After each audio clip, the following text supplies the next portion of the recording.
자, 볼록 렌즈를 이용한 대표적인 게 망원경이고, 망원경 중에서요.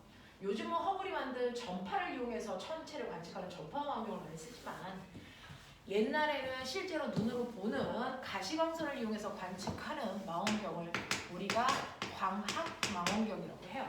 그래서 광학 망원경은 가시광선을 이용해서 물체를 직접 보는 거예요. 자, 그 광학 망원경은 두 개의 볼록 렌즈를 이용해서 주로 만드는데, 눈에 접해 있는 렌즈를 우리가 접안 렌즈라고 하고요. 그 다음에 물체 쪽에 있는 렌즈를 우리가 대물 렌즈 이렇게 불러요. 현미경에서도 똑같고요. 망원경은 대물 렌즈를 다른 말로 주경이라고 부르기도 합니다. 자, 그중 대물 렌즈는 어떤 역할을 하고 접안 렌즈는 어떤 역할을 합니까? 라고 하면 대물 렌즈는요. 별에서 오는 빛을 얘가 모아주는 역할을 해요. 별에서 오는 빛을 모아주는 역할을 하는 게 대물 렌즈입니다. 그래서 빛을 모은다. 자, 그 모아진 빛을 이용해서요. 접안 렌즈는 뭐 하는 거냐면 그 빛을 이용해서 상을 확대하죠. 훨씬 상을 확대를 많이 할수록 자세히 볼 수 있기 때문에 이렇게 되는 건데, 이때 망원경의 성능은 뭐가 결정합니까? 라고 하면 더 좋은 망원경, 나쁜 망원경 이런 거 있을 거 아니야. 망원경의 성능은 대물 렌즈가 결정해요. 얼마나 빛을 많이 모을 수 있느냐가 상을 확대했을 때도 깨지지 않는 상을 볼 수 있는 거거든요. 그래서 빛을 많이 모으는 망원경이 좋은 망원경인데, 그럼 빛을 많이 모으려면 어때야 돼요? 라고 하면 대물 렌즈가 크면 돼요. 대물 렌즈가 크면 클수록 빛을 많이 모을 수 있어요. 되죠? 그래서 옛날에 광학 망원경을 쓸 때는 이 건물 크기 자체가 대물 렌즈여야 돼. 그래서 이런 거거든요. 우리가 이제 그 집에서 사용하는 그 조그만 망원경은 실제로 천체를 정확하게 관측할 수가 없단 말이죠. 그래서 그런 거는 그냥 옆집에 있는 오빠들 볼 때 쓰는 거라고. 그래서 실제로는 잘 못 써요. 그런 걸로 하늘에 떠 있는 별 봐도 그냥 내 눈으로 보는 것보다 조금 더 크게 보일 뿐 그 안에 있는 표면 자세히 보지 않는단 말이야. 자, 그러면 이렇게 빛을 모으는 능력이 망원경의 성능을 결정할 건데, 빛을 모은다? 아하, 빛을 모을 때 볼록 렌즈로 모아도 돼요. 지금 선생님이 그린 건 볼록 렌즈로 모으는 망원경을 그려놓은 거고요. 볼록 렌즈가 아니고 오목 거울로도 빛을 모으잖아요. 오목 거울을 대물 렌즈로 쓰는 경우도 있어요. 됐죠? 자, 이때 볼록 렌즈로 빛을 모으는 대물 렌즈를 만든 경우는 렌즈는 빛을 굴절시키잖아요. 이걸 굴절 망원경이라고 해요.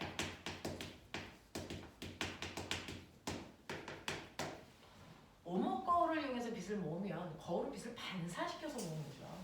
그러니까 얘를 반사 망원경이라고 해요. 이게 망원경의 종류예요. 굴절 망원경, 반사 망원경. 그래서 이렇게 된단 말이야. 자, 그러면 이렇게 볼록 렌즈를 가지고 빛을 모으는데, 그럼 접안 렌즈는요? 접안 렌즈는 무슨 망원경이든 상관없이 언제나 접안 렌즈는 볼록 렌즈로만 씁니다. 볼록 렌즈 말고 다른 거 쓸 수는 없어요. 됐죠? 그래서 접안 렌즈의 종류가 하나밖에 없고요. 대물 렌즈를 거울을 쓸 거냐 아니면 렌즈를 쓸 거냐에 따라서 앞에 굴절 망원경, 반사 망원경 이렇게 나눌 수가 있어요. 자, 그러면 이런 식으로 해서 내가 볼록 렌즈로 만약에 두 개를 만든다고 치자. 두 개를 만들면 이런 식으로 앞에 대물 렌즈도 볼록 렌즈고요. 그 다음에 뒤에 있는 접안 렌즈도 볼록 렌즈야. 자, 여기가 광축이야. 그랬을 때요. 첫 번째는 초점보다 먼 곳에 별이 있죠. 별은 원래 멀리 있기 때문에 사실은 EF보다도 훨씬 더 먼 곳에 별이 이렇게 있어요. 그러면 EF보다 훨씬 더 먼 곳에 별이 있기 때문에 어떤 상이 생길까요? 축소된 도립실상 생겨요. 그죠? 그래서 축소된 도립실상이 이런 식으로 맺힐 거란 말이죠. 이런 식으로. 그래서 여기에 도립실상이 축소된 상태로 상이 생겨요. 그래서 네. 자, 그러면 이게 실제 별이라는 나야. 이게 실제 나죠. 그러면 렌즈 1에 의해서 생긴 상은 뭐예요? 이게 상이죠. 그랬죠? 이게 렌즈 1에 의해서 생긴 상이란 말이에요. 근데 이 상을 렌즈 2에 초점보다 안쪽에 배치게 하는 거예요. 렌즈 2의 초점보다 그죠? 이 보라색 초점은 렌즈 2의 초점이에요. 렌즈 2의 초점보다 이 상의 안쪽에 배치게 하는 거예요. 그러면 렌즈 2의 렌즈 2의 초점보다 안쪽에 있으면 초점보다 가까이인데 어떤 상이 생길까? 보세요. 확대된 정립 허상 생기는 거예요. 그래서 이제 렌즈 2한테는 얘가 상이 아니고 실제로 나예요. 됐죠? 네, 이걸 보는 거거든요. 이걸. 그러면 얘가 초점보다 안에 있으니까 이때 상은 어떻게 생깁니까? 라고 하면 이렇게 되어 있으니까 빛이 이렇게 와서 됐어. 네, 초점을 지나가는 것처럼 가겠죠. 초점을 지나가죠. 그리고 중심을 이렇게 지나가죠. 근데 이쪽 가서 멀어지니까 여기에 이렇게 해서 연장선을 그리면 여기에서는 이렇게 맺혀요. 맞죠? 이걸 본단 말이야. 그래서 이게 렌즈 예상이야. 이렇게 돼요. 이렇게 돼요. 그래서 실제로 내가 눈으로 보는 건 렌즈 1의 상이 아니고 렌즈 2의 상이에요. 요걸 보는 거야. 그래서 원래 모습보다 훨씬 더 크게 생긴 얘를 보게 되는 거거든요.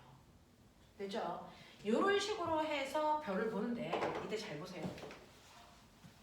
렌즈 1의 입장에서 보면 실제 나는 뭐예요? 여기에 있는 요 새끼죠. A. 얘라고. 그래서 생긴 상은 뭐예요? 요거죠. 어디냐? 요거죠. B예요. 그죠? 네. 근데 렌즈 2에서 보면 됐죠? 실제 물체는 뭐예요? 얘가 아니고 얘가 실제 물체예요. 근데 이거 실제 물체 맞아? 아니죠. 얘가 맺힌 상이잖아요. 그래서 얘는 실제 물체이지만 실제가 아닌 허상의 실제 물체예요. 됐어? 네. 그래서 마이너스 B입니다. 실제 존재하는 건 아닌데 이걸 본 거예요. 됐죠? 그래서 맺힌 상의 위치가 요거죠. C. 이렇게 돼요.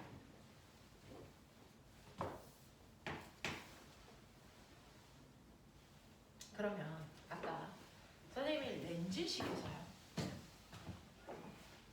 A분의 1 플러스 B분의 1은 F분의 1이라고 했단 말이야. 자, 그랬을 때 너네한테 이것 좀 봐 라고 했던 거 기억나죠? B라는 상에 플러스 마이너스가 붙어. 플러스가 붙으면 실상이고 모든 실상은 돌입이야 그랬어요. 그러니까 플러스가 붙으면 됐어. 돌입 실상이라는 뜻이에요. 됐죠? 그 다음에 마이너스가 붙으면 무조건 허상이야. 허상은 무조건 정립이야. 이랬어요. 요걸 얘기해요. 그러면 A에도 뿔마가 있는 거 아세요?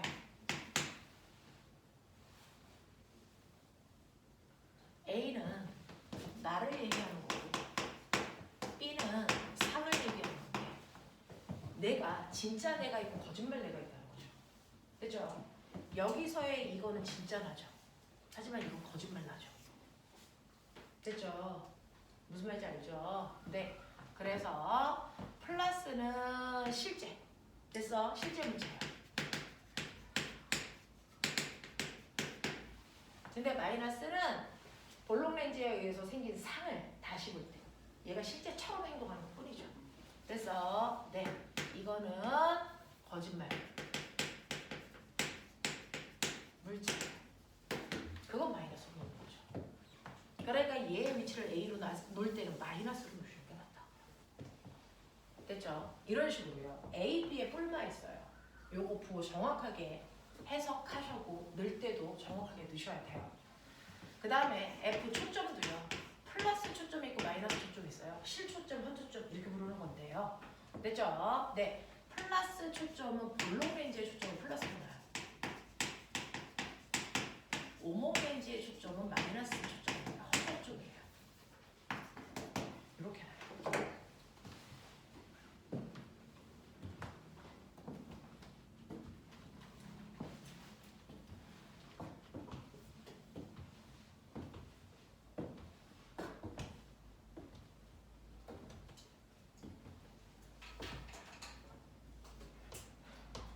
이렇게 해서 계산을 할 때 A가 풀마가 나온다, F가 풀마가 나온다. 무슨 뜻인지 이해하셔야 돼요.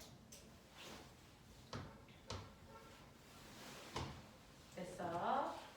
자, 그러면 넘어와 보시면 68, 69가 너네가 아까 작도했던 그거 작도 방법을 설명하고 있는 중이에요. 그래서 어떤 상이 생기는지를 보시면 되고 이제 작도는 안 합니다. 그 작도된 결과가 70페이지 맨 밑에 70페이지 맨 밑에 보시면 되죠? EF, F를 기점으로 EF보다 멀리 있으면 되죠? 무조건 축소된 도립실상 생기는 거고요.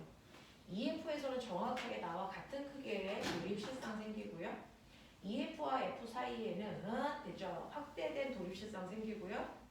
F에는 상이 생기지 않고요. F보다 가까이에 있으면 화상 생긴다. 이런 얘기 적혀져 있으니까 아까 너네들도 이거 기록했을 거예요. 됐죠? 네, 보지 않고 계산해 보셔도 되고.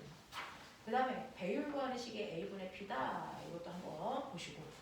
오목렌즈는 작도 안 하는데요. 오목렌즈에서 상이 어떻게 만들어지는지 보세요. 오목렌즈는 무조건 축소된 정립 화상 생긴다 했죠. 됐죠? 네, 그거요. 그래서 얘는 작도할 필요가 없고요. 그 다음에 넘어오시면 73페이지에 우리 눈의 구조예요. 우리 눈의 구조예요. 그래서 우리 눈은 가까이 있는 아이와 멀리 있는 아이의 상을 항상 망막에 맺히기 위해서 수정체의 두께를 변화시킨다. 알겠습니까? 73페이지에. 자, 그래서 우리 눈도 초점 조절할 수 있는 능력이 있다라는 얘기고요. 그걸 이용한 도구들 넘어오세요. 74, 75 돋보기, 현미경, 그래서 네. 그리고 75페이지에 망원경 이거 있어요. 자, 그랬을 때 여기에서 상이 생기는 되죠? 과정들을 그려놨으니 무슨 말인지 이해하시면 되겠어요. 되겠죠? 됐죠? 네, 요겁니다. 자, 그러면 넘기시면요. 자, 78, 79에 홀수번호만 시작. 짝수는 집에 와서 해가지고 오시고 78, 79에 홀수번호만 문제 푸는 겁니다. 특히 그 중에서 7번 문제 정신 차려서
다음 주는 5시에 끝낼게요.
했냐?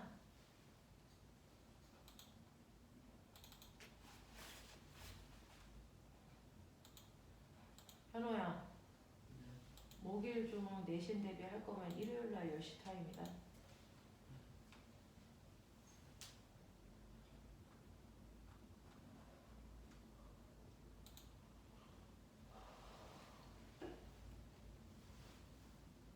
지금 없어요.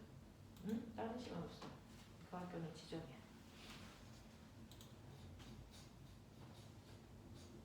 병원은 목동이니? 네. 목동은 상관없어. 목동은 일요일 날 2시. 혹시 목동 그 과학 시험 보는데요? 어? 혹시 뭐 목동 그 과학 그 중간고사 안 본대요? 안 보냐고? 네, 아니 상관없다고 하셔가지고. 아, 모고는 신서 모기를 뺀 나머지는 단원별로 수업하는 거라서 학교가 상관이 없어요. 일요일 날 2시부터 몇 시까지야? 6시까지. 4시간 수업이구나.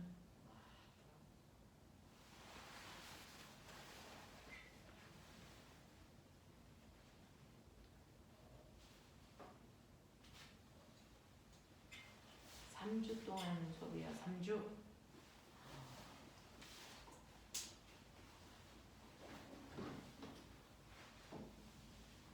선생님 잠깐 잠시만요. 응? 잠깐만 잠시만요.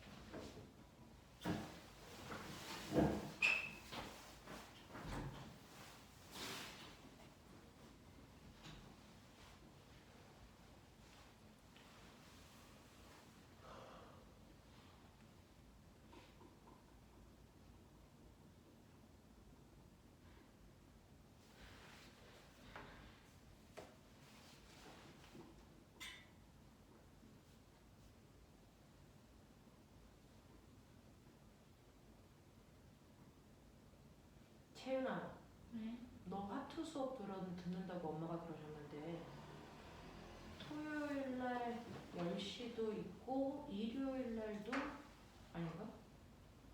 일요일 날은 없나? 아, 토요일 날 10시밖에 없나?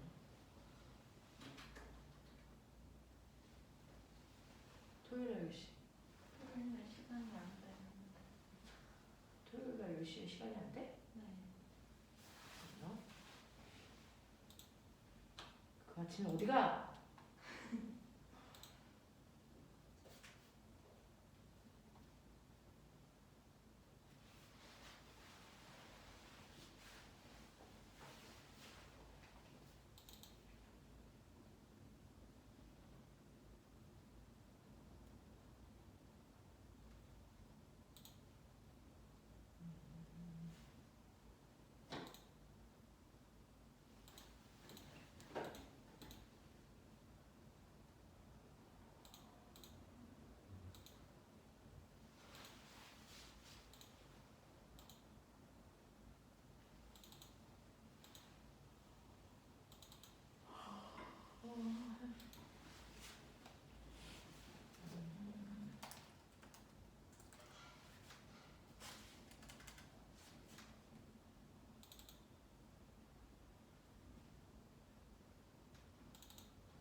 화투 열리는 반이 토요일 10시밖에 없는데?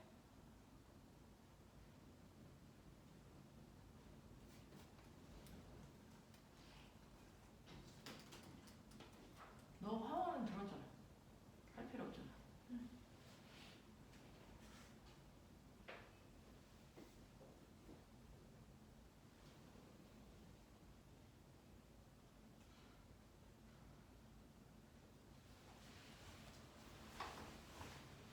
채연아, 그러면 너는 무료를 먼저 들어. 시간이 안 되는데.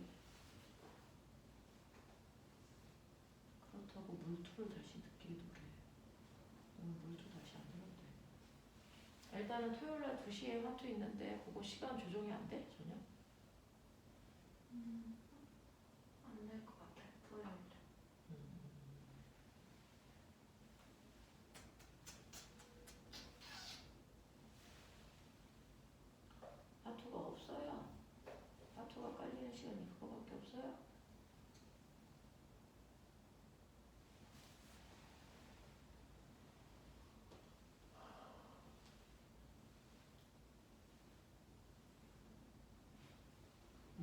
생각은 없어? 있긴 있어. 물을 이 시간에 있어. 그래서 파투가 안 되면 물을 먼저 탔다가 그 다음에 개정되는 거예요.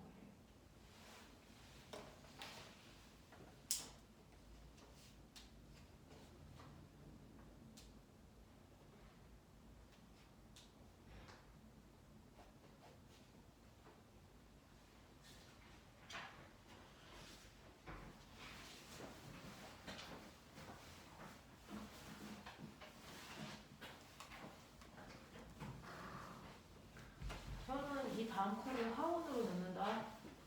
화원 먼저 해. 경우도 요 다음 컬이 화원으로 먼저. 네. 네, 하고요. 시간대는 똑같아요. 이 시간. 네. 네, 그리고 끝나는 시간도 똑같나요? 5시. 네.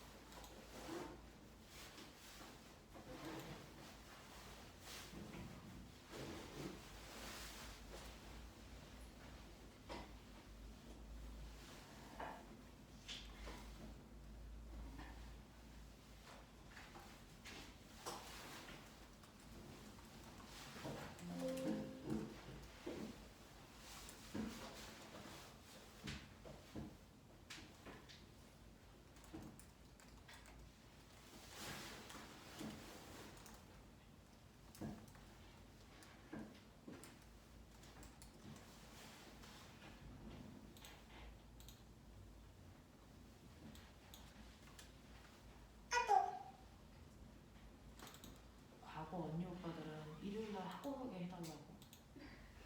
미쳤나봐. 친구가 없거든. 학원에서 정신이 나갔어.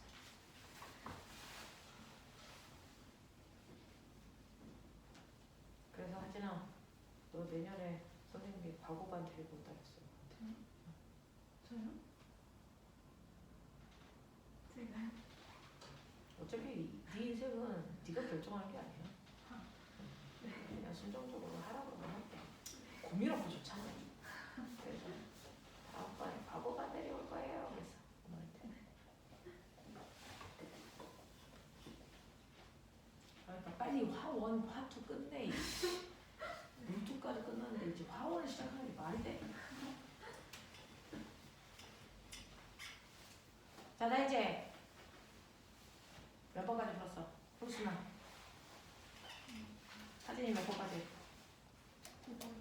5번. 하나만 더 불면 되네. 체험 몇 번? 자, 얼른 끝내. 11번까지.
시험 정도의 문제고요. 현미경과 망원경에 대한 내용은 앞에 있는 내용을 살짝 읽어보고 쓸 수 있게끔 해봐 주시고요. 됐죠? 7번은 풀렸어요? 7번은 풀려요. 볼록 렌즈의 초점 거리가 얼마? 24. 되죠? 네, 상의 크기가 얼마? 3분의 2. 됐냐? 네, 배율이 3분의 2. 이 정도는 하시면 되고요. 그 다음에 11번에 망원경에 해당되는 뭐 배율 이런 건 실제로 우리가 볼록 렌즈에서 배율이랑 약간은 달라요. 그래서 실제로 대물 렌즈의 배율 곱하기 저반 렌즈의 배율을 하면 실제 배율이 나오는 거고. 됐죠? 네, 그래서 저반 렌즈의 배율 구하라고 그러고, 그 다음에 대물 렌즈의 배율도 구하고, 저반 렌즈의 배율도 구하시면 그걸 곱한 값이 현미경의 실제 배율이 되는 거거든요. 그래서 이런 것들은 이제 여러분들이 11번 문제는 가지고 오시면 선생님이 다음 주에 한번 그래서 서율이 왔을 때 같이 한번 해줄 수 있게끔 할게요. 그리고 그거 빼 나머지 문제들은 해가지고 오시면 되고요. 자, 우리 광전효과 살짝 봐요. 11번 문제 빼고 나머지 문제는 할 만했어요? 괜찮아요? 네. 그래서 11번 문제는 다음 주에 같이 해봐드릴게요. 자, 86페이지에 빛의 입자성 여기 하죠.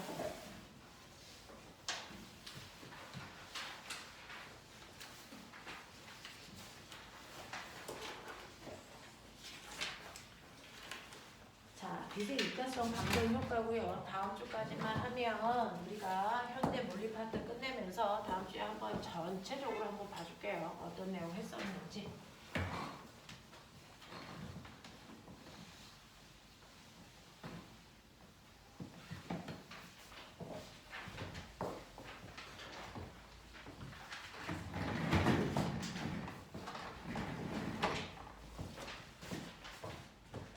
자, 오늘 현대 물리로 가서 86페이지 보시면 86페이지는 빛의 입자성이에요. 실제로 광전 효과에 대해서 이제 물리 원에도 살짝은 나오지만 대부분은 물퇴도 나오니까 여기서 하려고 물어내서 별로 자세히 안 했어요. 자, 우리가 빛이라고 하는 게 뭔지를 했단 말이죠. 됐죠? 우리 빛이 가지고 있는 현상이라고 하는 거 파동으로 설명을 했어요. 그래서 그리고 그 파동에서 옛날에는 빛이 입자라고 생각을 했다가 아니야 현상이야 그랬다가 다시 입자야 이렇게 관념이 바뀌게 돼요. 옛날에 뉴턴이라고 하는 사람은 빛 자체가 눈에 보이진 않지만 작은 입자들로 되어 있다 마치 전자와 같은 그래서 라고 생각을 했다가 토마스 영이라는 사람이 빛에 무슨 실험을 해요? 간섭 실험을 하잖아요. 이 간섭 실험은 파동만이 나타나는 특성이라서 입자를 가질 수 없거든요. 그래서 토마스 영이라는 사람이 빛은 파동이야 라고 하는 걸 설명하게 된 거죠. 간섭 실험을 통해서. 그랬다가 다시 빛은 그래서 입자야 라고 하는 걸 누가 설명하게 되냐면 아인슈타인. 빛이 입자일 때 나타나는 특성을 광전 효과로 설명합니다. 그래서 광전 효과로 설명을 합니다. 자, 그리고 나서 아인슈타인은 토마스 영의 간섭 실험을 통해서 빛은 파동이어야 되는데 광전 효과를 통해서는 빛이 입자여야 된다는 얘기죠. 그래서 이걸 그래서 밝혀내고 나서 아인슈타인은 그래서 빛이 파동이 아니고 입자라는 게 아니고 그렇다면 빛은 파동의 성질과 입자의 성질을 둘 다 가지고 있는 게 맞구나. 그래서 라고 얘기하게 되는 거죠.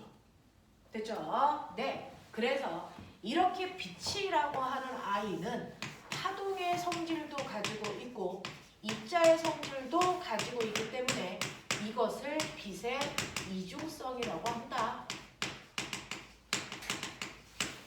그 다음에 빛이 입자일 때 빛의 입자 하나하나를 우리는 빛의 입자다라는 뜻으로 광자라고 불러요. 광자. 그래서 우리가 광자라고 부르는 건 빛의 입자성을 설명할 때 쓰는 단어란 말이죠. 됐죠? 자, 그러면 아인슈타인이 설명한 광전 효과는 뭔데? 라고 하는 얘기들이 살짝 머릿속에 들어가 있어야죠.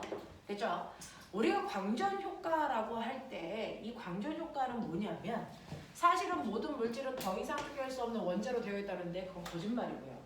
원자 속에는 원자보다 훨씬 더 작은 원자 핵이 있고요.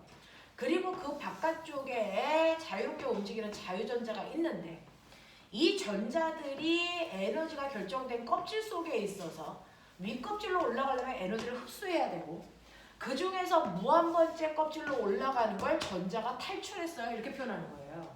그러면 아래쪽 껍질에 있던 전자를 무한번째 껍질로 이동시켜 전자를 탈출시켜야 되는 거 아닙니까? 그래서 네, 탈출시키기 위해서는 우리가 뭐 해야 되냐면 엄청나게 센 에너지를 빛한테 주면 그 빛 에너지를 전자가 먹고 윗껍질로 올라간다고요.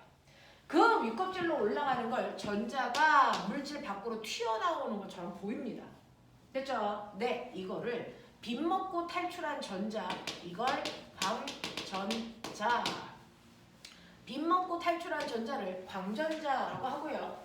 이렇게 하나의 물질 속에 있던 전자가 빛을 흡수해서 밖으로 튀어나오는 현상을 우리가 광전효과, 빛 먹은 전자가 튀어나오는 효과, 알겠어? 광전효과라고 한단 말이죠. 이러한 광전효과를 이용해서 우리가 뭐 만듭니까? 태양전지. 그래서 태양전지 만드는 거예요. 자, 그러면 이러한 빛이라고 하는 것도 빛에 소리에 3요소가 있어요. 소리의 높이, 세기, 맵시처럼. 자, 빛도 성질이 있겠죠. 자, 빛은 뭐를 가지고 있냐면 빛은 빛의 밝기라고 하는 빛의 세기가 있고요. 이게 여러분들이 얘기하는 밝기예요. 여기 형광등 하나 틀어놓으면 어둡죠. 근데 여기 형광등 다 틀어놓으면 밝죠. 그게 밝기거든요. 이 빛의 밝기와 빛은 색깔이라는 게 있어요. 그래서 빛의 밝기를 결정하는 건 그 안에 그래서 에너지가 큰 빛이든 작은 빛이든 상관없이 빛 입자가 몇 개 왔어? 라고 하는 광자수예요. 광자수. 그래서 이게 빛의 세기를 결정해요. 자, 그 다음에 색깔은요. 프리즘으로 분산하면 빛은 빨주, 로초, 파남보고 빛의 3원색을 우리가 뭐라고 그러냐면 RGB라고 하는 그래서 빨, 초, 파 이렇단 말이야. 빛의 3원색이 빨초파인데 이 중에서 에너지가 큰 빛이 뭐야? 에너지가 큰 빛은 무슨 색깔로 보여? 네 이놈의 새끼들! 에너지가 큰 빛 무슨 색깔로 보여? 에너지가 클수록 무슨 편이? 청색 편이 파란색. 알겠습니까? 그래서 파란빛으로 갈수록 뭐하다? 에너지가 크다. 빨간빛 쪽으로 갈수록 에너지가 작다. 이거 아닙니까?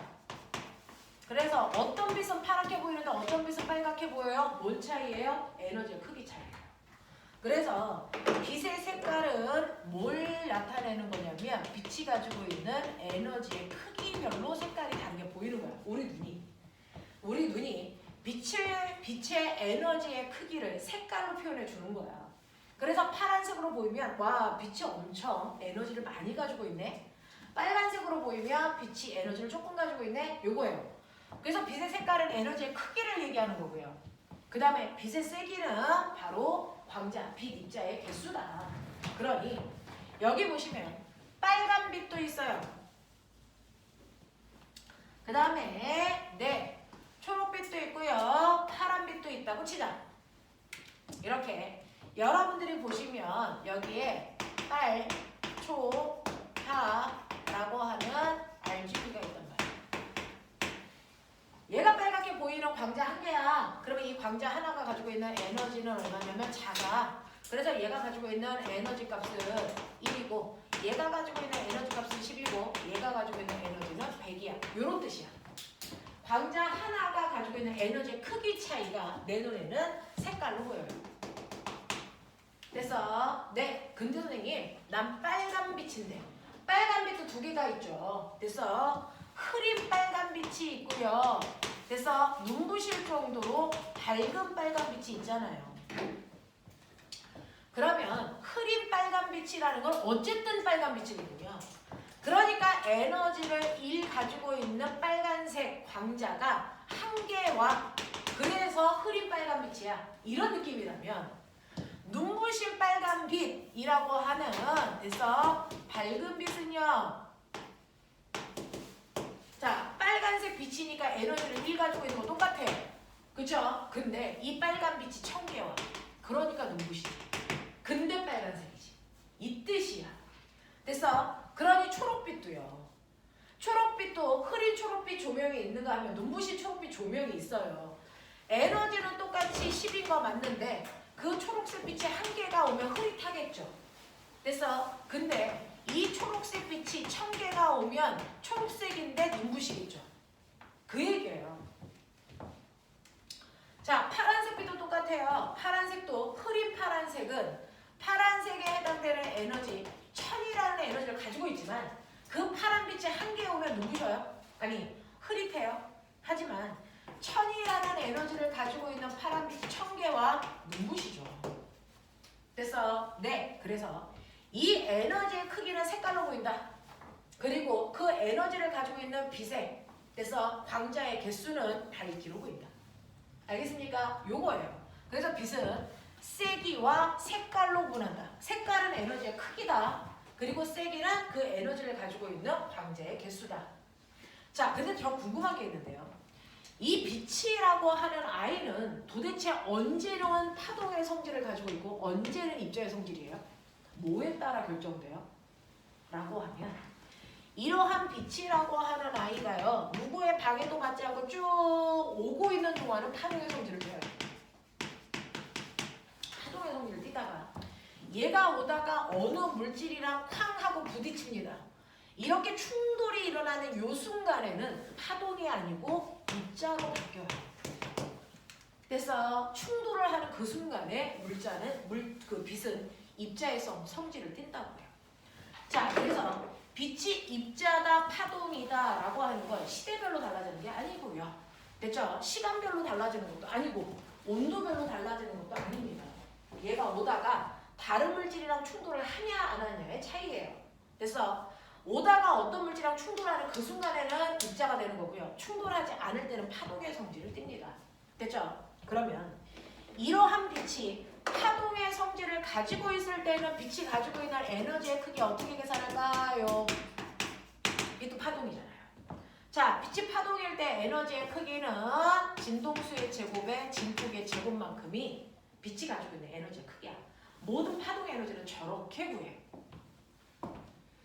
되겠어? 모든 파동들이 가지고 있는 에너지의 값은 A제곱 F제곱으로 계산하고 파동의 특성에 따라서 앞에 비례상수를 붙여줘요. 그래서 그것만 달라지는 거고 빛이 입자일 때는요 라고 합니다. 빛이 입자일 때는 네 광자 한 개가 가지고 있는 에너지 값을 구하시면 되는데 광자 하나가 가지고 있는 에너지 값은요 됐죠? HF로 계산해요. H는 플랑크의 상수야. 상수. 됐어? 그리고 진동수. 됐죠? 이렇게 계산하시면 광자 한 개가 가지고 있는 에너지야. 됐어? 그걸 다 더하시면 전체 비대 에너지가 되겠죠. 됐냐? 이렇게 된다고요. 자, 그래서 이렇게 빛이 가지고 있는 특성이 뭔지를 쭉 보셨으니 이거를 이제 광전 효과로 끌고 가 볼게. 머릿속에 정리했어. 자, 잘 보시면 여기에 철과 구리가 있어요. 철, 구리 뭐 이런 식으로. 철과 구리가 있으면 사실은 철이라는 거 안에도 원자핵이 있고 그 원자의 바깥쪽에 껍질에 전자가 이렇게 있어. 이 전자가 탈출하고 싶어 하죠.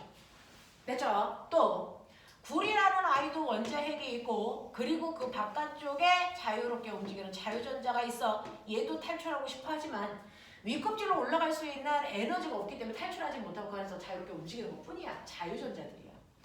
자, 그러면 이렇게 자유전자들을 탈출시키기 위해서는요. 원자핵이 전자를 잡아당기는 힘이 10이라고 하자.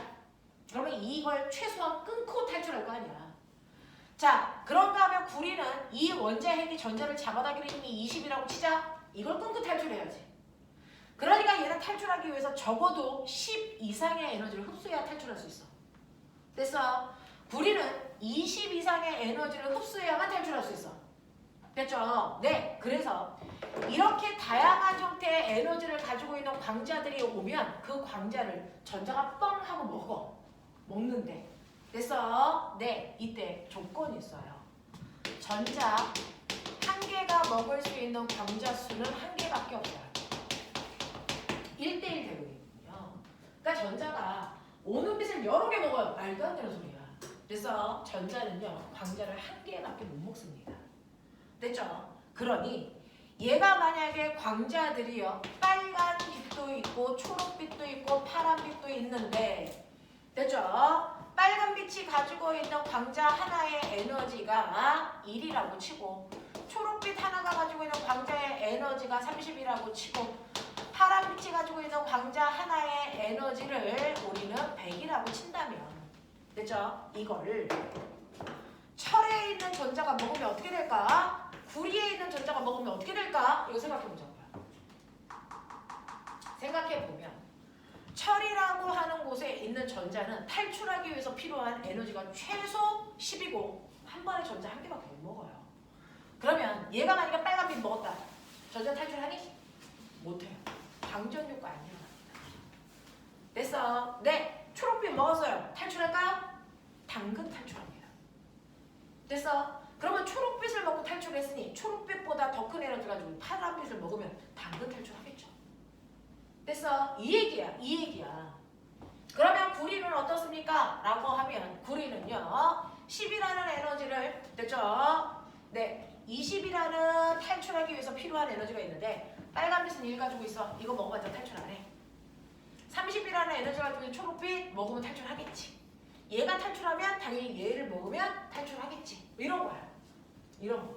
알겠어? 그래서 어느 빛은 쏴줘봤자 탈출을 할 수 없는 빛도 있지만 그 빛보다 진동수를 크게 하는 어떤 시점이 되면 그때부터 전자들이 탈출을 시작해. 됐어? 이렇게 된단 말이야. 그래서 광전 효과가 나는데 자, 이중. 그러면 선생님 맨 처음에 이 전자가 뭐 먹었어요? 광자. 광자가 가지고 있는 에너지가 전자가 갖게 되는 전체 에너지예요. 됐죠? 그러면 광자가 가지고 있는 광자 한 개의 에너지를 전자가 먹잖아? 전자가 먹어. 예를 들어서 네 30이라는 초록빛의 광자를 먹었다고 쳐. 그럼 광자 한 개의 에너지가 30이면 그 에너지 중에 됐어 일부를 뭐 할 때 써야 돼? 원자에서 탈출할 때 써야 돼요. 자, 탈출하기 위해서 필요한 에너지를 우리는 일함수라고 합니다. 일함수. 그러면 만약에 내가 철이라면 됐죠? 제가 철이라면 30의 에너지를 가지고 있는 초록빛을 먹어요. 근데 탈출하기 위해서 필요한 최소한의 에너지가 얼마냐면 10이에요. 그러면 30 중에서 10은 씁니다.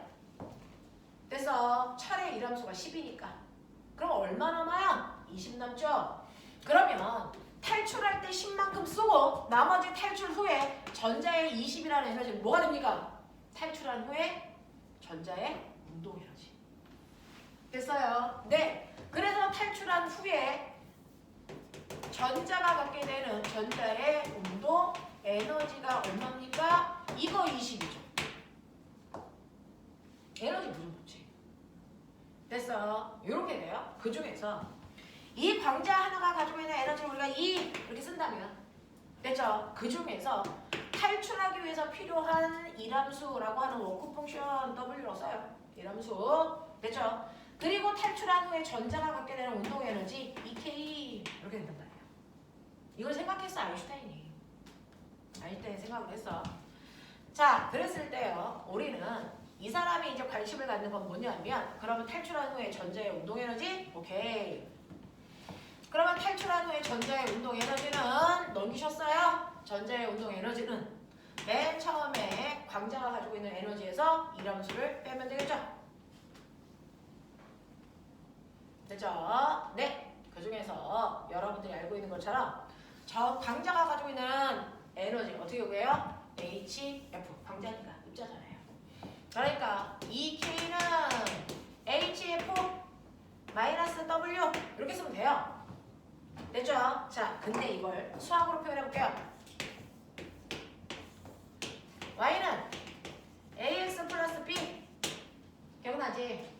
됐죠? 네. 그 중에서 Y축에 해당되는 걸 EK로 놓겠다. 그 뜻이야, 이 새끼.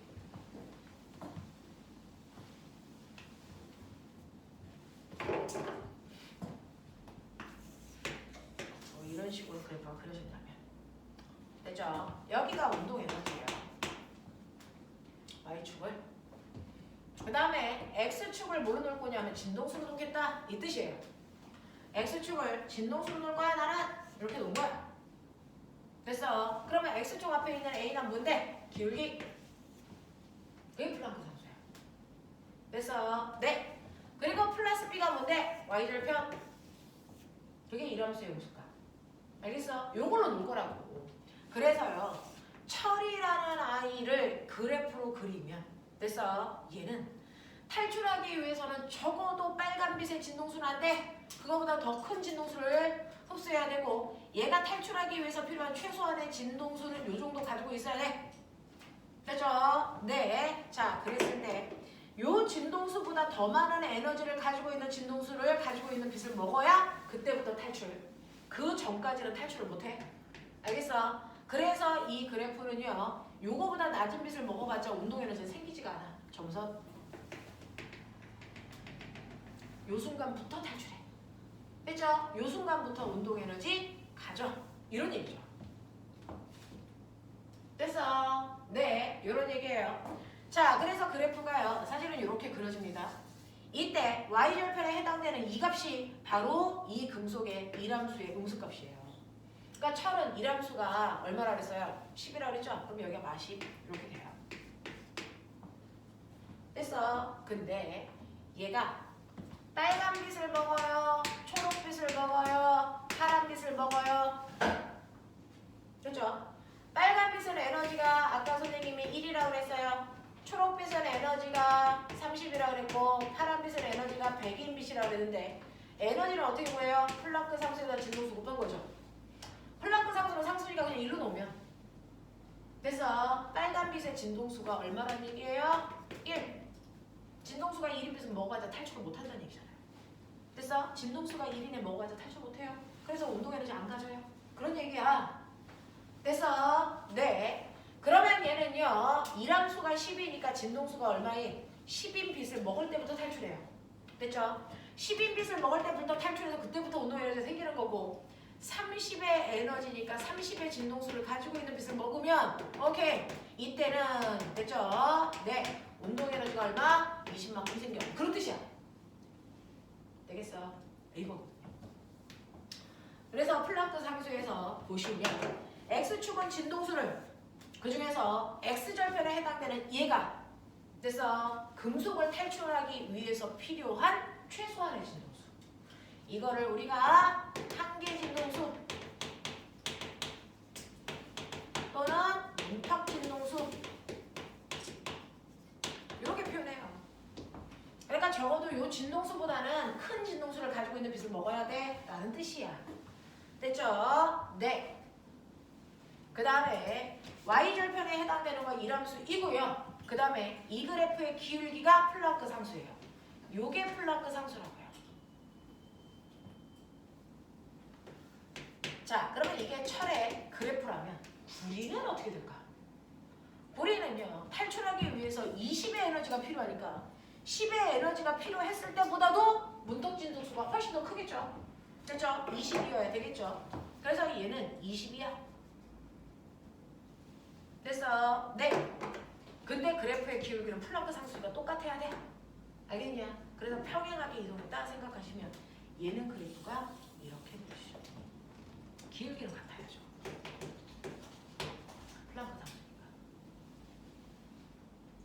됐어? 그래서 문턱 진동수가 큰 애는 이람수도 크게 나타나요. 탈출하기 어렵다는 뜻이에요. 그래서 전자들이 탈출하기 어려운 금속이네? 이런 뜻이야. 그래서 철을 그리던 구리를 그리던 그래서 금속들한테서 얘네들의 광전 효과를 나타내는 이 그래프를 그렸을 때요. 운동 에너지를 나타내는 이 그래프를 그렸을 때 각각의 기울기 X절편, Y절편이 뭘 의미하는지도 알아둬야 되지만 기울기 값은 항상 같아야 된다. 플랑크 상수니까. 됐어. 그 중에서 문턱 진동수가 클수록 전자가 탈출하기 어렵다는 얘기다. 알겠냐? 요런 얘기. 됐어요? 네, 요렇게 된다. 그래서 요 식을 만든 사람이 아인슈타인이고 이게 광전 효과를 나타내는 식이다. 그래서 빛이 가지고 있는 에너지에서 탈출하기 위한 최소한의 에너지를 뺀 나머지 에너지만큼을 전자가 가지고 나온다. 그 전자가 가지고 나온 그 에너지가 바로 전자가 갖고 있는 운동 에너지가 된다. 근데 선생님, 철이요. 10만 있으면 탈출한다 그랬는데 제가 10 줬어요. 10을 딱 줬어요. 오케이. 탈출은 해. 10이라는 에너지를 줬어. 근데 빠져나올 때 10이 필요해. 탈출은 하지 이 새끼야. 근데 운동 에너지 얼마야? 0. 그러니까 탈출하고 나서 전자가 안 움직이고 거기에 고정 이렇게 되는 거지. 알겠습니까? 이런 얘기. 그 다음에 실제로 30의 에너지를 가지고 먹었으면 어떻게 돼요? 탈출하는데 10 필요하니까 10 섞겠지? 그럼 온도 에너지 얼마 가지고 나와요? 20보다 작아 사실. 됐어요? 왜? 탈출을 하기 위해서 10은 쓰고 나올 때 마찰에 의해서 1도 손실되거든요. 그러니까 우리가 얘기하는 이 20은 탈출한 후에 갖게 되는 최대한의 온도 에너지를 얘기하는 거고요. 실제로는 이것보다는 작아요. 알겠습니까? 이렇게 된다 라고 하는 거 기억을 해봐 두시면 됩니다. 광전효과 여기까지 기억나죠? 하겠죠? 네, 오케이. 자, 근데 그래서 여기서 끝나면 아인슈타인이 아니죠. 얘는 친구가 없어서 생각이 좀 많은 아이예요. 선생님, 제가 궁금한데요. 빨간 빛은 진동수가 됐어. 진동수가 1이고 에너지가 1이에요. 그래서 얘가 탈출하려면 10의 에너지가 필요한데 그래서 제가 빨간 빛을 주니까 안 탈출해요. 알겠어? 당연하죠? 근데 제가 준 빨간 빛이 흐린 빨간 빛이에요.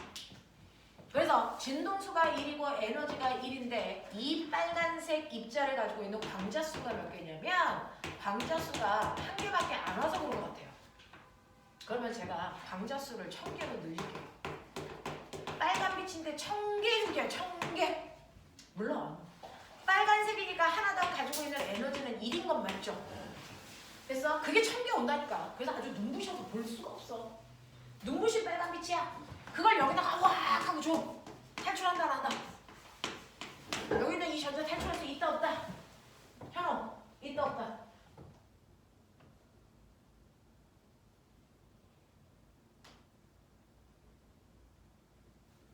그냥 네 생각 탈출할 수 있냐 없니? 에너지 1 가지고 있는 광자를 1000개 준다고 저기 전자 탈출하냐고 안 하냐고.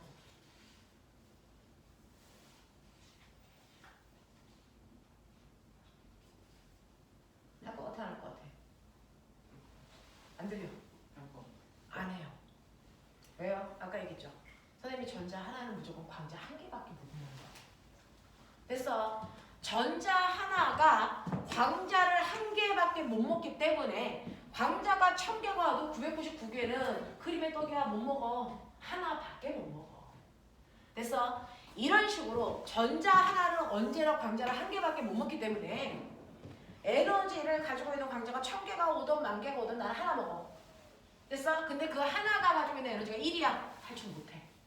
알겠어? 네. 그래서 빨간 빛은 흐린 빨간 빛에서 탈출을 못했으면 눈부신 빨간 빛인 밝은 빨간 빛을 갖다 대도 탈출을 여전히 못한다.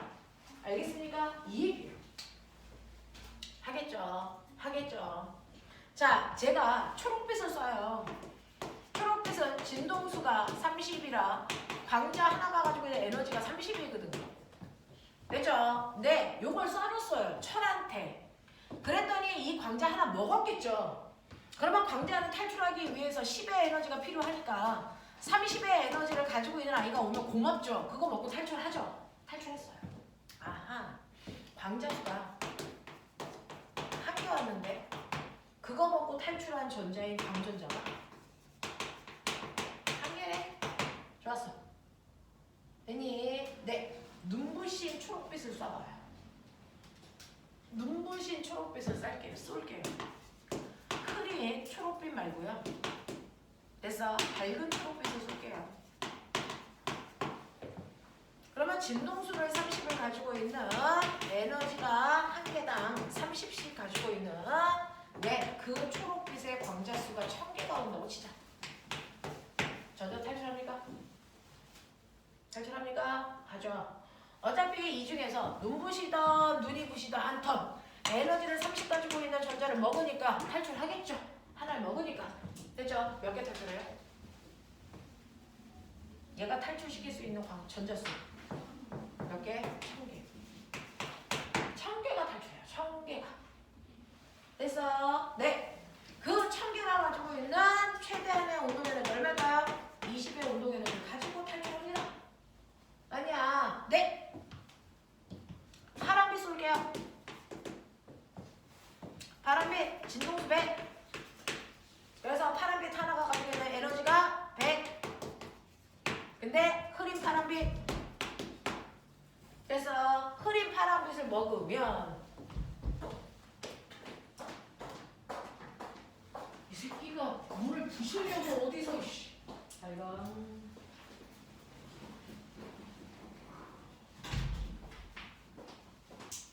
자, 흐린 파란빛을 먹어서요. 흐린 파란빛을 먹어도 됐어. 흐리다는 건 단지 100이라는 에너지를 가지고 있는 광자의 개수가 1개라는 것 뿐이죠. 근데 그 1개를 전자가 먹으면 탈출하는데 10밖에 에너지가 필요 없으니까 10 쓰고 됐어. 에너지 90 가지고 탈출하겠죠? 몇 개가? 1개. 알겠냐? 됐어. 밝은 파란빛을 쏠게. 그러면 파란빛이니까 진동도 똑같아. 에너지도 똑같아. 됐어. 단지 눈부시다는 얘기는 그 에너지를 가지고 오는 광자수만 됐어. 네, 1000개가 있다는 거 뜻이죠. 됐어. 그러면 이거 먹고 탈출할 수 있는 전자는 무려 1000개. 그 한 개당 가지고 나오는 에너지가 90 에너지를 갖고 태어나. 이런 거야. 알겠어? 네. 그래서 여기서 착각하지 말아야 되는 거. 자, 흐린 빨간빛에서 탈출을 못하면 눈부신 빨간빛에도 여전히 탈출할 수 없다. 알겠어? 왜? 똑같이 빨간빛이라서 에너지의 크기는 탈출시킬 수 없는 에너지를 가지고 있기 때문이다. 알겠죠? 네. 그런 것들 기억해 두시면 되고. 그 다음에 이 눈부시다 밝다라는 선생님은 빛의 세기를 이런 식으로 표현을 했는데 그렇게 되면 차이 나는 것보다 탈출한 전자수다. 그러면 전자수가 뭐야? 우리 앞에서 전기 배우잖아. 전자가 하나 지나가, 전자가 100개 지나가. 그거에 따라 뭐가 달라져? 전류의 세기. 그럼 선생님, 흐린 초록빛하고 밝은 초록빛에 나오는 전자수가 다르다는 거 어떻게 알았을까요? 당연하죠. 나온 전자수가 이렇게 차이가 난다는 걸 아인슈타인은 전류의 세기로 측정했어요. 그래서 전류의 세기로 측정해서 이렇게 광자수가 하나일 때 탈출한 전자도 하나, 광자수가 1000개일 때는 탈출한 전자수도 1000개. 그래서 눈부시다는 밝기의 차이가 광자수의 차이거든요. 그거에 따라서 나오는 전자수가 다르다는 걸 알아낸 사람. 그래서 전자수는 전류의 세기로 측정합니다. 되겠어? 근데 보면 그래서 눈부신 파란빛하고 흐린 파란빛은 전자수가 달라. 그래서 전류의 세기가 다를 거야. 근데 이건 어떻게 알아? 운동 에너지가 초록빛을 먹고 튀어나온 전자가 파란빛을 먹고 튀어나온 전자의 운동 에너지가 다르다는 거. 운동 에너지가 다른 이유는 뭘까? 어차피 철을 탈출하려면 탈출할 때 필요한 에너지가 10인 건 똑같잖아. 됐어? 네. 근데 초록빛을 먹고 탈출한 애와 파란빛을 먹고 탈출한 애 뭐가 다르다고요? 운동 에너지. 초록빛을 먹고 탈출한 애는 운동 에너지가 얼마가 되냐? 20. 왜? 탈출하기 위해서 필요한 에너지가 얼마니까? 10인데 초록빛은 30을 가지고 있으니까. 그치? 파란빛을 먹으면 운동 에너지가 90이래. 왜? 탈출하기 위해서 필요한 에너지 10을 썼거든. 그럼 원래 가지고 있는 파란빛의 에너지 얼마야? 100이야. 이게 유추가 된단 말이야. 그러면 초록색빛과 파란색빛은 근본적으로 가지고 있는 에너지의 크기가 다르네? 요거 알 수 있잖아. 되죠? 네. 자, 그러면 초록색빛과 파란색빛이 가지고 있는 색깔에 따라서 에너지의 크기가 다르다는 걸 뭘로 확인하면 돼? 운동 에너지의 격차로 설명하면 돼. 맞지? 이 운동 에너지의 격차를 어떻게 설명할까요? 전자의 개수는 전류의 세기로 측정을 했다면 운동 에너지의 크기를 어떻게 계산할까요? 머리 열나 좋다 했잖아요.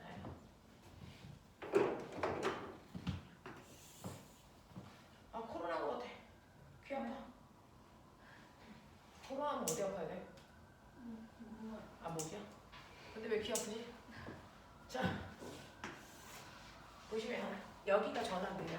V 전압. 그래서 그 다음에 세로축이 뭐냐면 전류예요. 전류니까 전자수 그거죠. 됐죠? 자, 근데 꼬맹아 여기 보시면 전압이 보이시죠? 플러스 10V, 20V, 30V, 40V 여기요. 마이너스 10V, 마이너스 20V, 마이너스 30V 이거 아닙니까? 선생님 볼트에 무슨 뿔마가 있어요? 네, 볼트에 있는 뿔마는 뭔가를 의미하겠죠. 자, 플러스는요. 방전자의 탈출을 잘 일어나게 도와주는 그래서 순방향 전압을 플러스로 표현하죠.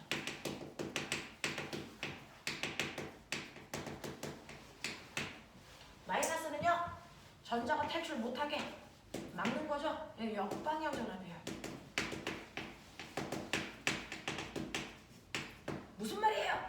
라고 하면 내 금속구 철덩어리 거기서 전자들이 드글드글해서 탈출할 준비를 하고 있어. 그래서 이 새끼를 탈출시킬 거야. 자, 그래서 여기에 건전지 걸 거야. 근데 여기에 탈출한 전자를 받아줄 금속판이 이렇게 있는 거야. 자, 전선 끊어졌지? 전류 안 흐르겠지? 흘러 이 새끼야. 어떻게 하는 줄 알아? 그래서 엄청나게 빛을 쏴. 그럼 빗 먹은 전자가 그래서 흐르는 게 아니고 튕겨나오죠. 운동에너지 때문에. 그래서 튕겨나옵니다. 그래서 빛을 먹은 전자가 아싸 하고 튕겨나온다. 그래서 요 정도의 거리쯤은 됐어. 멀리 뛰게 하면 돼. 훅! 이렇게 건너와. 흘러. 근데 잘 건너오게 하려면 얘 전자잖아. 여기 플러스 걸면 되지. 여기에 마이너스 걸면 되지. 그러면 아이가 힘이 조금 모자라도 여기서 밀어주고 여기서 당겨주니까 건너가. 그래서 네, 이렇게 전자가 잘 탈출하기 위해서는 이쪽에 마이너스를 걸고요. 이쪽에 플러스를 걸면 돼. 이게 순방향 전압이에요. 그러면 조금 모자라서 여기까지 뛰어오려면 21 필요해. 근데 이 새끼가 20 가지고 나와. 그러면 당겨줘. 와. 알겠어? 전류 흘러. 그러면 여기에 꼬마 정도에 막 불 켜지겠지. 됐어? 이렇게 된단 말이야. 됐죠? 네. 그리고 여기에 전류계를 딱 설치하면 전자 몇 개 왔네. 여기 계산돼. 됐죠? 근데 우리 아인슈타인이 이걸 뒤집어. 성격은 별로 좋지가 않아. 생긴 게 악동처럼 생겼잖아. 됐어? 거꾸로 걸어. 역방향 전압을 걸었다는 거지. 역방향 전압을. 마이너스 전압을 걸었다는 얘기야. 자, 그러면 뭐냐면 이쪽에 마이너스를 건 거죠. 이쪽에 플러스를 건 거죠. 그래서 빛을 먹고 전자가 아싸! 가려고 그러는데 됐어. 목덜미를 확 잡아 가지마 이 새끼야. 그런 거지. 못 간다. 됐어. 이쪽에 플러스를 걸었으니까 마이너스 튕겨나오려는 전자를 얘가 잡아당기잖아. 그리고 이쪽 오지마 이 새끼야! 밀잖아. 뭐다? 역방향 전압을 건 거야. 근데 얘네들이 가지마! 라고 해서 역방향을 걸었는데 이 새끼 알고 보니까 운동 에너지가 1000이야. 얘네가 못 가게 하는 힘은 20이야. 그럼 어디를 가지? 온다고. 됐어. 네. 그러면 못 가게 하는 힘을 조금 크게 할까? 역방향 전압을 좀 더 세게 걸어볼까? 이거잖아. 됐어. 역방향의 전압을 훨씬 세게 10, 20, 300, 1000, 만 그러면 1000이 되는 이 순간부터 못 갈 거 아니야. 됐어. 네, 그걸 보겠다. 그래서 초록색을 먹은 애는 운동 에너지가 20이니까 20까지만 걸어주면 전자가 안 와. 맞지? 파란색 전자 그 빛을 먹은 애는 운동 에너지가 90이니까 20 걸어줘 봤자 가. 90 걸으면 못 가. 그러니까 초록빛과 파란빛 중에 누가 에너지가 더 커? 훨씬 더 역전압을 많이 걸어줘. 파란빛의 에너지가 더 큰 거야. 이걸 파악하는 거야. 이걸 파악하는 거야. 그래서 역전압을요 0, 10, 20, 30 점점 크게 하면 됐어. 처음에는 전류가 왔다가 역전압에 의해서 오는 전자수가 줄어들었다가 0이 되는 요 순간의 전압이 있겠지. 그래서 이 순간의 전압이 바로 그래서 전자들을 하나도 오지 못하게 하는 정지전압이에요. 정지전압. 요걸 찾겠다는 거야. 요걸 찾겠다는 거야. 그랬을 때요. 여러분들 네 요게 파란빛의 정지전압이라면 초록색빛의 정지전압은 이거보다 작아야죠. 그죠? 이거보다 작아야죠. 이렇게 되겠죠. 이게 초록색 빛이죠. 그래서 초록색 빛은 운동 에너지가 적어서 정지전압을 조금만 걸어줘도 금방 전자가 나. 파란색 빛은 운동 에너지가 커서요. 초록색보다는 정지전압을 좀 크게 걸어줘야 돼요. 역전압을. 그래요. 됐죠? 근데 선생님 전류세가 똑같네? 둘 다 눈부신 빛이었어. 그래서 전자 10개 탈출, 100개 탈출한 거야. 그런데 그러면 흐린 초록빛은요? 탈출한 전자수가 줄죠. 하지만 정지전압은 똑같죠. 아시겠습니까? 요 얘기예요. 똑같죠. 똑같이 초록색이니까. 됐어. 네. 흐린 파란빛은요. 전류의 색이 작죠. 정지전압은 파란색이니까 여기까지 갈 수 있죠. 똑같아요. 알겠어. 그래서 전류의 세기는 튀어나온 광전자수다. 이건 빛의 밝기가 결정하는 거다. 눈부신지 흐린지.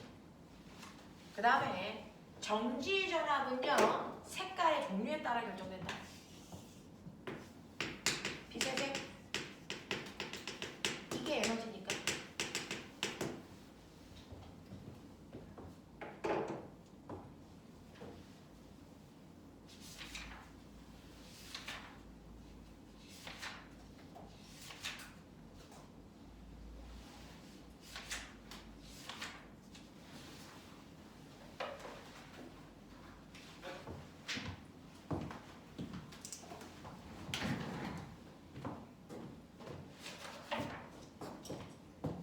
뭔 말인지 알아들었냐? 하겠냐? 오케이. 자, 이렇게 된대요. 자, 오세요. 98페이지. 자, 98페이지에 2번 보세요.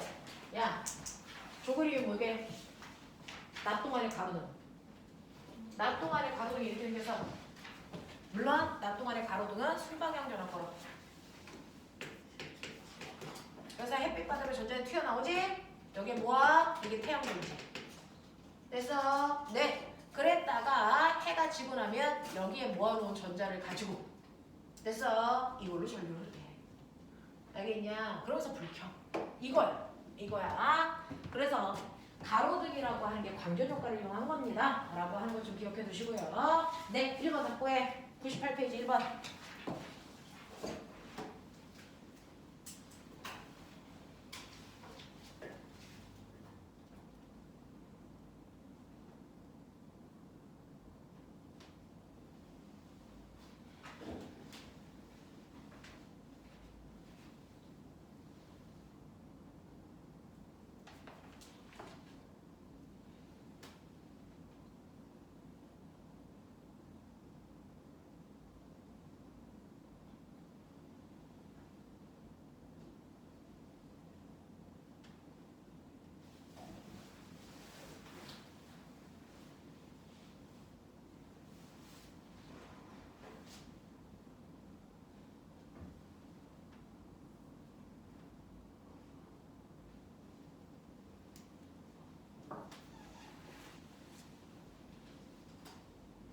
자, 그래서 했으면 1번에 병우야, 답 뭐야? 잠시만요.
인피니티?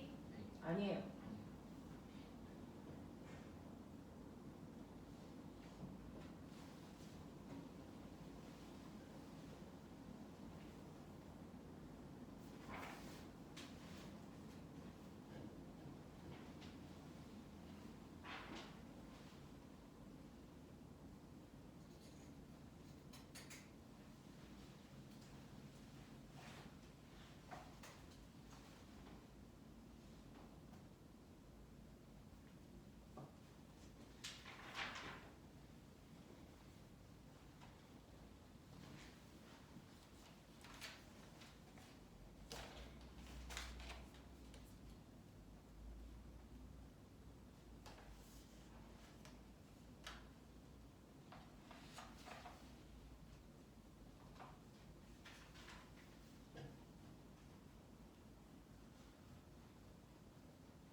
뭐가 문제냐면요.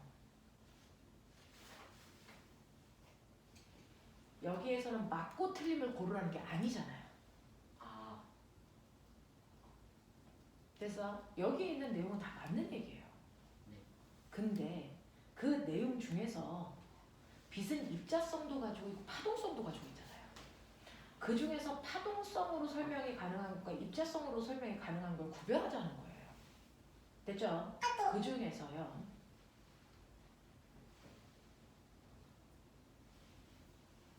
자, 여기서 파동이라는 성질로 설명을 할 수 있는 건 파동이 가지고 있는 특성인 진동수로 설명한 니은 문톡 진동수 이상의 빛은 그 세기를 증가시킬수록 광전류의 세기가 증가합니다 라고 하는 이건 파동성으로 설명한 거고요. 그거를 뺀 기억하고 디귿에 문톡 진동수보다 진동수가 큰 빛을 비출 때만 광전자, 전자 그래서 빛 먹은 전자가 방출됩니다 라고 하는 거 이거 입자성으로 설명하는 거예요. 진동수가 문톡 진동수 이상의 빛은 그 세기가 아무리 약해도 비추는 즉시 광전자를 방출시킨다? 이것도 입자성으로만 설명하는 거예요. 왜냐하면 파동성은 뭐냐면 요거만 하고 가죠. 그러면 빛의 입자성으로 설명한 것과 빛의 파동성으로 설명할 때 뭐가 다르냐면요. 얘네들을 구하는 에너지 공식이 H에서 입자일 때는 에너지의 결정은 진동수만 해. 다른 건 의미 없어. 이 뜻이잖아. 그쵸? 파동성으로 설명하면 에너지의 값은 진폭의 제곱의 진동수의 제곱이라서 에너지는 진동수뿐만 아니라 진폭에 의해서도 결정이 돼. 이 얘기야. 됐어? 그러니까 빛이 파동이라면 사실은 진동수 말고 진폭을 변화시켜도 에너지는 커져야 된단 말이야. 그 중에서 우리 알죠? 빛의 색깔은 그래서 빛의 색깔은 진동수가 결정해. 이게 에너지야. 됐어? 네, 빛의 색깔이 초록색, 파란색, 그 다음에 빨간색이라는 색깔은 진동수에 의해 결정된 거거든요. 됐어? 이건 진동수에 의해서 결정되기 때문에 빨간색 빛이었다가 초록색 빛으로, 초록색 빛이었다가 파란색 빛으로 바뀐다는 거는 됐어? 진동수가 커지는 거야. 됐어? 네, 라고 얘기한 거야. 그죠? 그래서 빛의 파동성에서도 색깔이라는 건 똑같이 진동수에 의해서 요거에 의해서 결정된 거야. 이렇게 얘기하는 거야. 그러니까 색깔을 보는 건 입자성이나 파동성이나 똑같단 말이야. 색깔은 에너지에 의해서 결정되는 거고 에너지를 결정하는 입자 중에서 진동수에 의해 결정되는 거야. 이거야. 됐어요? 네. 근데 세기를 보는 입장이 다르다고. 빛의 밝기. 선생님이 흐린 빨간빛, 눈부신 빨간빛은 그 에너지를 가지고 있는 입자의 개수가 다르다 그랬잖아. 입자수라고 그러잖아. 그래서 라고 하고 보는 건 입자성이죠. 그래서 빛의 세기 밝기가 광자의 개수다라고 보는 건 그래서 이거는 입자성으로 보는 거죠. 근데 파동으로 보면 빛의 밝기 조절. 이거 진폭이에요, 진폭. 밝기가 그래서 파동으로 보면 빛의 밝기는 뭘로 봐야 되냐면 이거를 진폭으로 본단 말이야. 그러면 내가 흔히 빨간 빛이었다가 눈부신 빨간 빛으로 바꾼다는 얘기는 빨간색은 빨간색이니까 진동수는 일정하지만 진폭이 커지잖아. 그러면 에너지가 커져야지. 그럼 전자가 탈출해야지. 이런 얘기야. 그래서 파동으로 보면 밝기도 에너지다. 그러니까 밝기를 변화시키면 됐죠? 그때도 전자가 탈출해야 된다. 밝기에 따라 탈출한다 안 한다가 결정이 되죠. 그래서 지금 보세요. 진동수가 문톡 진동수 이상인 빛은 그 세기가 아무리 약해도 세기가 약해지면 에너지가 줄어요. 그러다 보면 어느 순간부터 탈출 안 하게 돼야죠. 이건 파동성이에요. 됐어? 네. 근데 하잖아요. 됐죠? 네. 이 얘기예요. 그래서 이렇게 빛이 약해도 전자가 탈출하는 건 이건 파동성으로 설명할 수가 없어요. 입자성으로 설명하는 거야. 알겠지? 자, 그 다음에 기억. 문턱 진동수보다 진동수가 큰 빛을 비출 때만 광전자가 방출된다. 문턱 진동수를 넘어야만 에너지가 커진다? 그거는 입자성으로 설명하는 거죠. 파동이면 밝기로도 조절할 수 있어야죠. 무슨 말인지 알겠어? 이런 것들이거든요. 그래서 1번 문제는 혼자 풀기에는 좀 그럴 것 같아서. 됐어? 조금 그럴 것 같아서 선생님이 같이 풀어봐 드렸고요. 됐어? 2번, 3번.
자, 2번 했어? 자, 2번은 했겠지? 자, 그림과는 문톡 진동수가 F0의 금속판에 단색광을 비추었을 때의 모습을 나타낸 것이고요. 그림 나는 금속판에 비추은 단색광을 시간에 따라 진동수와 세기를 변화시켰을 때 광전자의 최대 운동 에너지가 가장 큰 구간을 찾으세요 라고 했거든. 채윤아, 어디야? 맞아요. T2부터 T3까지예요. 그래서 왜냐면 광자가 가지고 나오는 운동 에너지는 원래 빛이 가지고 있는 에너지가 커야 되는데 빛이 가지고 있는 에너지는요 우리는 파동으로 설명하는 게 아니고 입자로 설명해야 돼요. 됐죠? 그러니 빛 입자가 가지고 있는 에너지는 색깔이야. 알겠어? 진동수라고. 그래서 진동수가 커야 운동 에너지가 제일 크다. 그래서 빛의 세기는 볼 필요가 없다고. 무슨 말인지 알죠? 그래서 진동수가 가장 큰 구간이 T2에서 T3까지가 에너지가 제일 크다. 이렇게 되는 거고요. 그 다음에 3번 볼게요. 그림은 광전간의 금속판의 진동수가 F인 단색광을 비추고 양극전압을 변화시키면서 광전류의 세기를 측정한 결과인데요. 이때 플랑크 상수는 H, 전자의 전하량은 2입니다. 뭐 이렇게 했습니다. 자, 1번. 금속판에서 방출된 광전자의 최대 운동 에너지를 구하세요. 라고 합니다.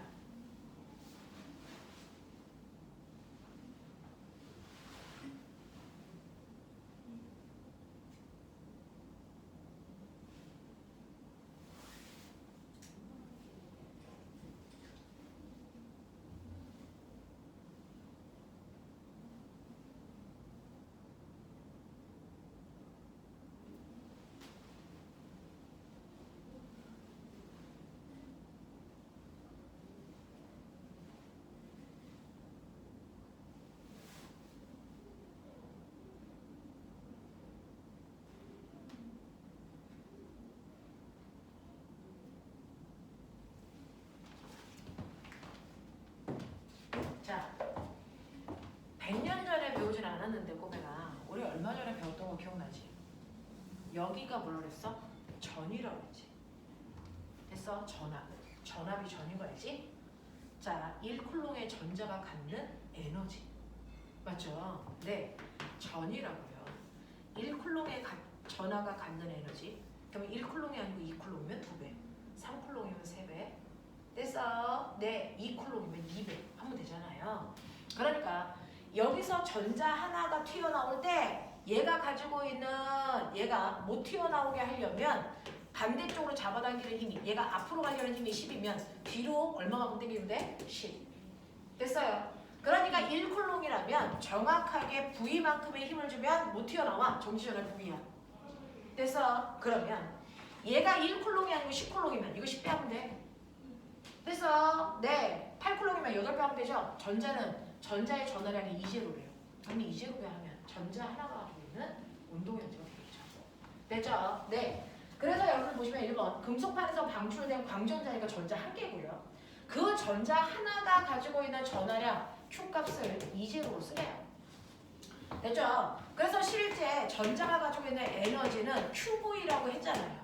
그 Q 대신에 2제로 넣은 거라고요. 그래서 금속판에서 방출된 광전자의 최대 운동 에너지는 전자의 전하량에다가 전위를 곱하면 되죠. 됐죠? 네. 그래서 2제로, V0 뭐 이렇게 쓰나봐요. 아, 2는 그냥 2네요. 2V0 이렇게 쓰나봐요. 자, 그 다음에 금속판의 일함수는 얼마입니까? 라고 하는데 우리 알죠? 실제로 운동 에너지는 됐죠? 네. 전체 광자가 가지고 있는 에너지에서 일함수 뺀 거다. 알겠지? 근데 그 중에서 운동 에너지가 얼마나? 요거다. 2V0다. 알겠지? 2V0다. 그 다음에 일함수 구하라 그랬으니까 요거 일함수 어떻게 하면 돼요? 일함수는 W는 뭐 하면 되니? 2-2K 이렇게 하면 되죠? 이때 2K가 2V0니까 이거 빼면 되는데 어디에서? 광자가 가지고 있는 전체 에너지. 원래 광자가 가지고 있는 전체 에너지. 됐어? 근데 얘는 뭘 줬냐면요. 네. 위에서 두 번째 줄 보면 광전관에서 금속판의 진동수가 F인 단색광을 비췄대요. 됐어? 진동수가 F인 빛이 왔어.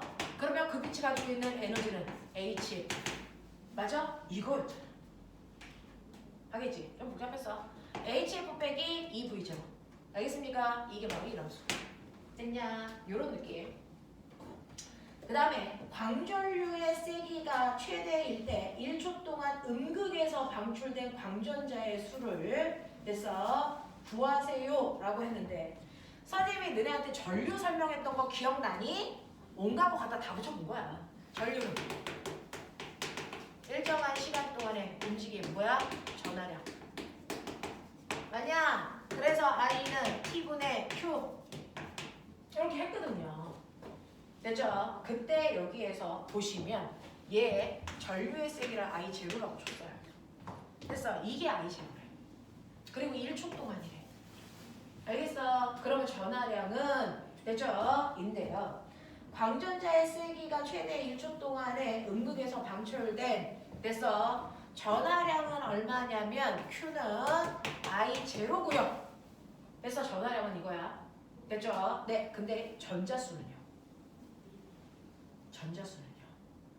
됐죠? 네, 만약에 전자 하나가 띠는 전하량이 1인데 지금 지나간 전하량이 30이라고 쳐봐.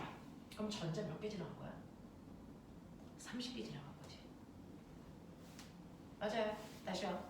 전자가 가지고 있는 전기적 세기가 2인데 지금 지나간 전하량이 30이래. 전자 몇 개 들어간 거야? 15개. 이렇게 나누면 되죠? 됐죠? 그래서 전하량이 이거야. 이걸 뭘로 나누는데? 전자 하나의 전기력으로 나누면 이게 바로 지나간 전자수다. 맞아? 이렇게 되겠다. 이렇게 되겠다. 되겠죠? 되게 돌아 가는데 그런 얘기야. 그래서 이런 거를 아인슈타인이 하나를 가지고 막 계속 확장시켜서 여러 가지를 막 다 생각해 본 거야. 되겠지? 여기까지 할게요. 됐죠? 오늘 여기까지 합니다. 고생하셨어요.